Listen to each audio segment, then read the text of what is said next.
আল্লাহু আকবার, আল্লাহু আকবার, আল্লাহু আকবার, আল্লাহু আকবার। দেখ থামান যায়নি, দেখলে গাদার দল বারে টানতে গেলে শব্দের অর্থ কি হয়? বারে টানলে আস্তাগফিরুল্লাহ।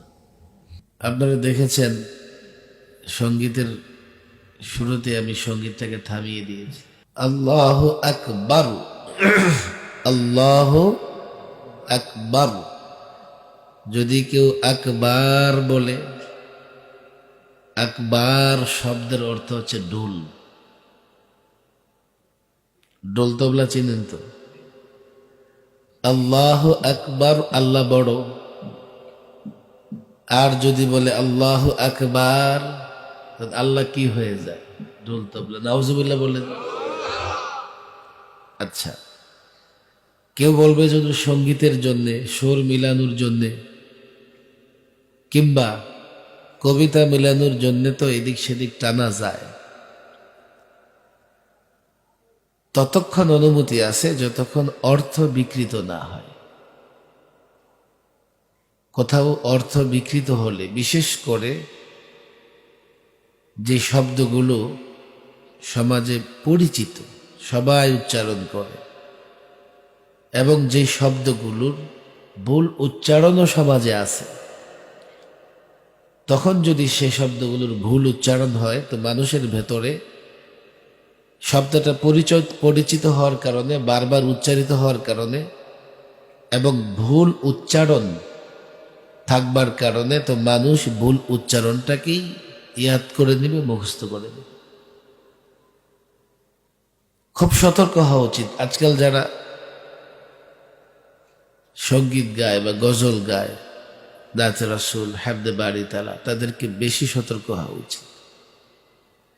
প্রচলিত সঙ্গীত বা প্রচলিত গান যা আছে আমাদের জন্য, আমরা যেন তাদের সঙ্গে সামঞ্জস্য তৈরি না করে ফেলি। ইসলামী সঙ্গীত বা ইসলামী গান বা নাত, হাম, এগুলোর উদ্দেশ্য, শব্দ সব তাদের কাছ থেকে ভিন্ন থাকবে। এই জন্য যারাই, বিশেষ করে আমি অনেক ক্ষেত্রে দেখছি আরবি হামদাদ বা অনেকে নকল করে থাকেন, বা অনেক ক্ষেত্রে উর্দু গজলগুলো নকল করে একটা কি আছে, প্রবণতা আছে বাংলাদেশের মধ্যে। এগুলোতে অনেক মারাত্মক ভুল করে ফেলে। আলেমদের শরণাপন্ন হওয়া লাগবে।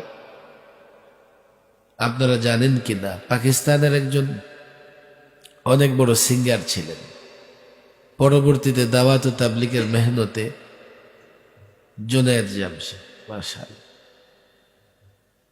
পরিবর্তন হয়ে ইসলামী সঙ্গীত গাওয়া শুরু করেছেন। কিন্তু মজার ব্যাপার হলো, এই সঙ্গীতগুলো সম্পাদনা করিয়ে নিতেন জাস্টিস তকি ওসমানী সাহেবের কাছ থেকে।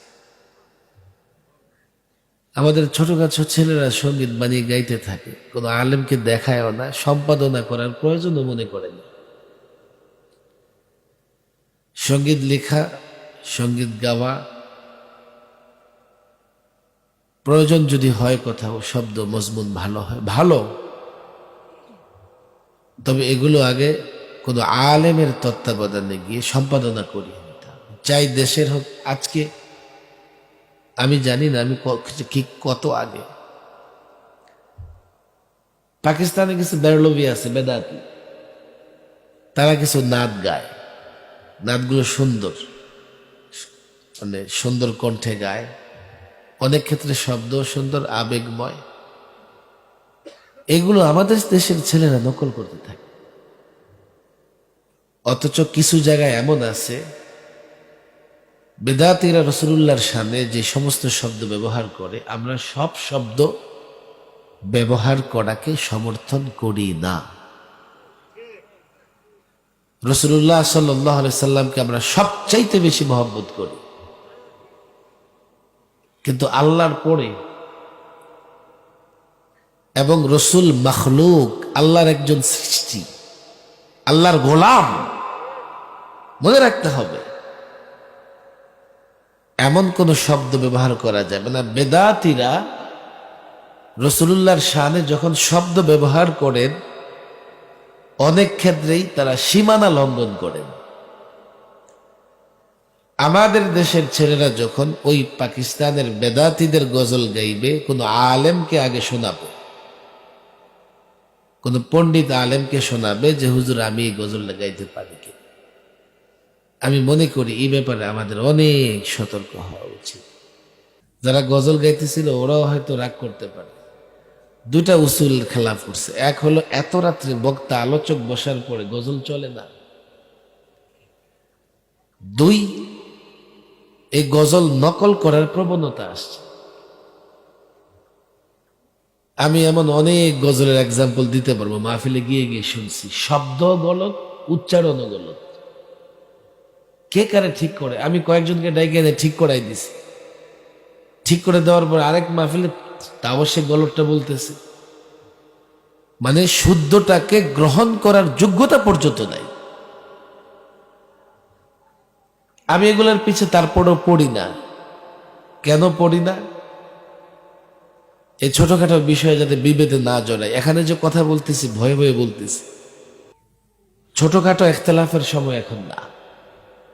এখানে সামনে পড়েছে, আমি কথা বলছি, এই মজলিসে ঠিক আছে এটা, কিন্তু এটা যদি ইউটিউব বা ফেসবুকের জানালা দিয়ে গোটা দুনিয়া ছড়ায় পড়ে,